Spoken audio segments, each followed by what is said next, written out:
Welcome back to Pavlich Tonight. Right now, President Trump is meeting with President Xi Jinping in Beijing, China. We just watched President Trump arrive with his team.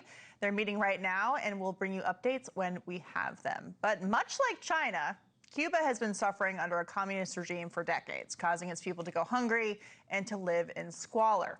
The Cuban government's failure to provide basic needs for its people has led to gas and food shortages, rolling blackouts, and scarce medical supplies across the island. The U.S. State Department reiterated today that it would provide critical humanitarian aid to the region, but that the Cuban regime must allow it. While Cuban leaders control every aspect of the country, locals are afraid to speak out in fear of retribution. One journalist dared to expose the truth, and this is what happened. They might make one last push at the airport. They could either ask us some more questions or not let us board our flight. They do have all my camera gear inside the airport right now, so we have to get all of that. And everyone's on the know that we're trying to leave Cuba right now. We'll see if they let us board on a commercial flight. Thankfully, he made it out of Cuba safe and sound, and is here with us to share his story. Nick Shirley, welcome back to the program. Great to see you, hopefully on American soil where there is more freedom of the press than in Cuba. First of all, what made you want to go to Cuba? Yeah, so I've been tracking the rise of socialism and communism here inside the United States. I've been wanting to make a video inside of Cuba for quite some time to show people what the realities of communism is. And so I've been following what Trump and Rubio have been saying. And I figured, well, this will probably be my last week that I can go into Cuba and make this video. And therefore I went, and it did get a little dicey, needless to say.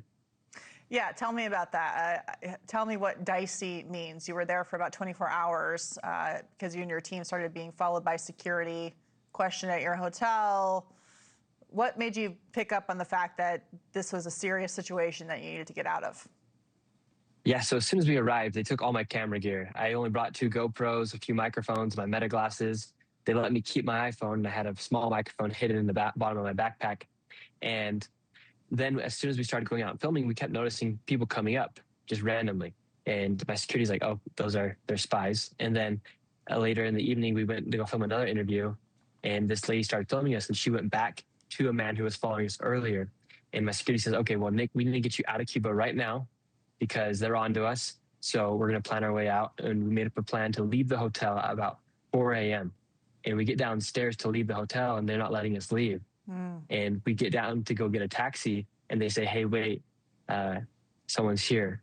And it was a 2-star general of communist Cuba who wanted to interrogate me about my visit to Cuba. Wow. What kind of questions did he ask you? And how long did he question you for?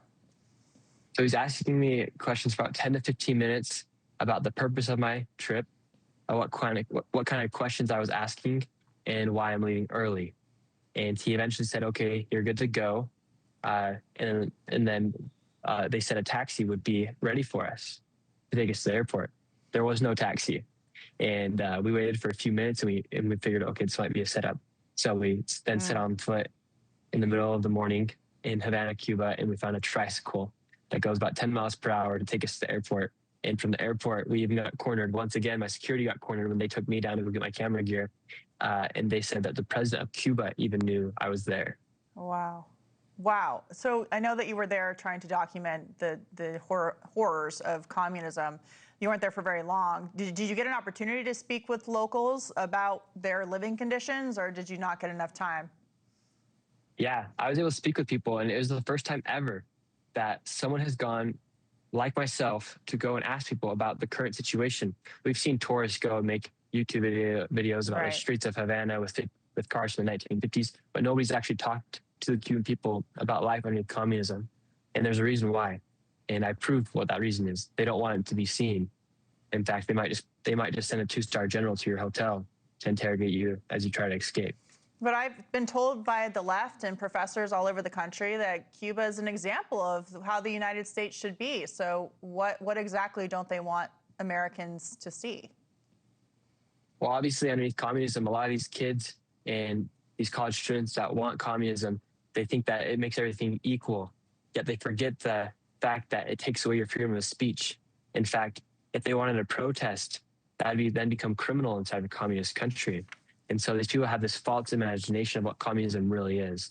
There is no actual equality underneath communism. It's just pure control. Yeah, peer control and equality of misery. You asked one man if he had a message for Donald Trump and Marco Rubio. This was his message. Take a listen. Oh, all right.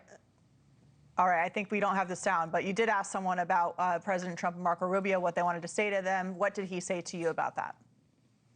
He said they're ready, come, like they need the help. The humanitarian aid that thing gets sent, thing gets stolen, the people never reach it. It's time for a change, essentially. That's what he said.